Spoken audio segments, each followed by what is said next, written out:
Okay, here's a line I had in Shakespeare once.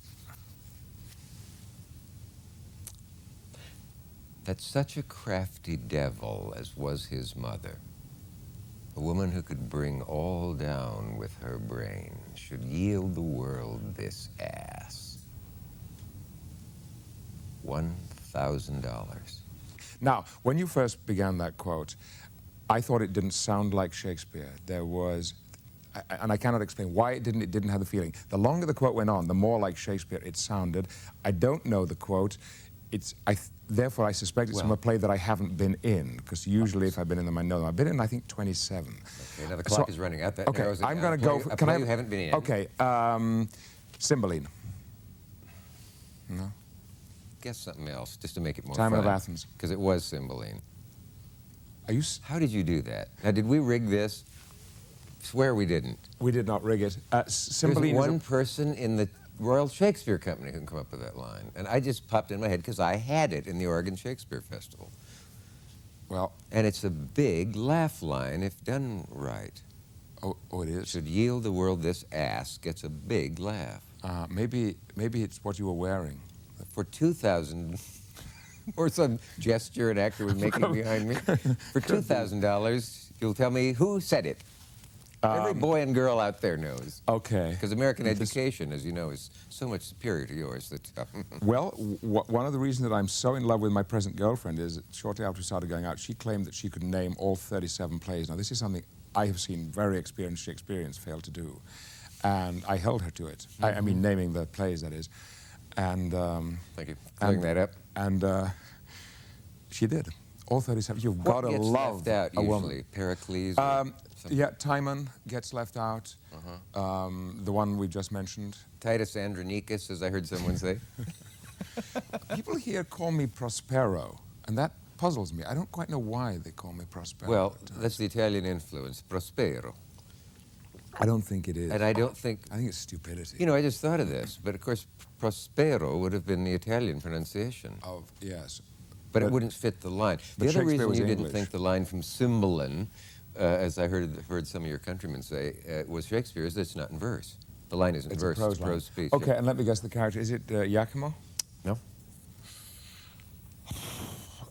Isn't there somebody called Gower in that You're never going to play? get it. Because it was a woman's line. He has no name. The character has no name? A guy with a line that good has no name. Really? Second Lord. I've played those. Second Lord. I also played a blackamoor who didn't have any lines. This was not an equal opportunity play. Are we going to talk a little bit about the movie? Are you in any movies? Is that why a press agent was just carried out given ether? I'm sorry, we have well over 8 seconds left. Are you in any good movies? Oh, yes. One that is about to hit your screens called Jeffrey, based on the stage play by Paul Rudnick. The screenplay is by Paul Rudnick. It is an absolutely brilliant script. Oh, a friend of mine saw a screening and left halfway through because the excitement was so great. Just couldn't take anymore. Be still, my beating heart.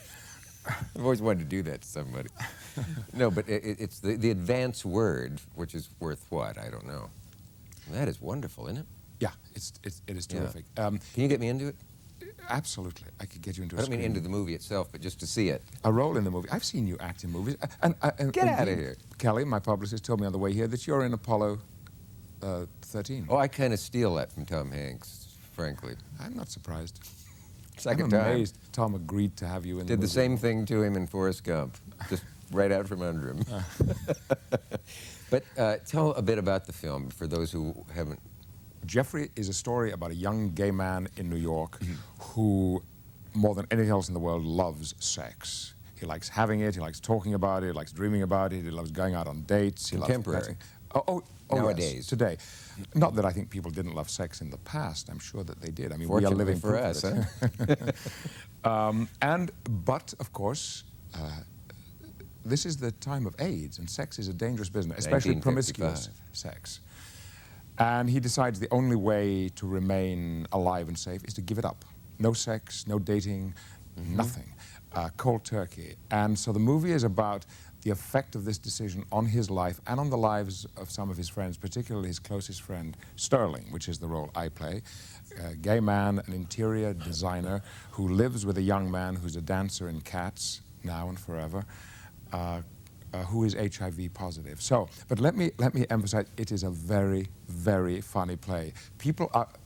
Movie.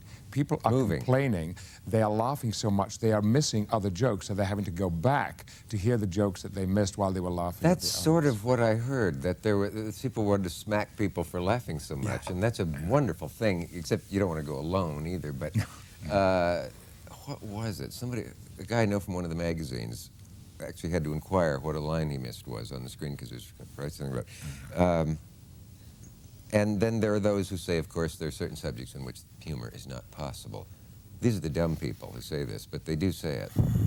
I don't see that. Do you think there's any subject at all that No, I can't can think of be any. funny? No, because humor is what? I mean, it's universal. It's And it is, as so often been said before, so closely linked with pain. yes. And the Bible thumpers, of course, never allow God to have a sense of humor or one about him. Do we have any proof that he did? Well, yes, I've heard people say that. You know, the duck-billed platypus was God's joke. Oh, yeah, there are certain things like God misread the plans for this and that or whatever. But Jesse Helms should probably be given a ticket to the play. This is one of our bubble-headed senators, you may not know who of. he is. And in fact... He has what looks like a burned cinnamon pancake on his head for hair. It's very appropriate that Jeffrey should be opening at this time because the unspeakable Helms has been making certain statements about AIDS funding. Yeah, anybody who has AIDS has committed filthy, immoral behavior. You want to put an AIDS baby on his doorstep with a note saying, "What did I do wrong, dumbass?" There you are. But with that note, we have to say goodbye to Patrick Stewart.